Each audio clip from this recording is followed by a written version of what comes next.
એ બેન એમાં જઈશે જોને કાક તમે હરખું જોતા ને હરખું જોતા નહીં આવડતું હોય અને તમારે પૈસા છે તમે સંભાળી ન રખાય અને મારે 100 રૂપિયા દઈ દેજો મારા અરે બેન આમાં મારે કેટલા બધા પૈસા હતા આખું બંડલ હતું પૈસાનું ક્યાં ગયા પૈસા બધાય પણ જો એમાં હશે આમ જો બધું ખાલી છે આમ જો બધું ખાલી થઈ ગયું પણ હરખું હાચવે રખાય તમારે કે રસ્તામાં સંભાળી ગયું હશે રસ્તા વાળી છે આમ ક્યાંક નથી લઈ લીધું ને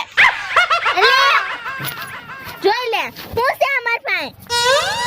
એક રિક્ષા સિવાય બીજું હું છે અમાર પાસે હે ભગવાન આખો ડટો હતો પૈસાનો કે ઘરે બરે ક્યાંક રસ્તામાં નથી પડી ગયો ને ઘરે તો નથી ભૂલાઈ ગયો ને મને મારા 100 રૂપિયા દ્યો બસ તમે પણ પૈસા જ નથી આમાં તો ક્યાંથી તને દઉં તમે એક મને મારા 100 રૂપિયા દેજો પૈસા નથી જા ઉપર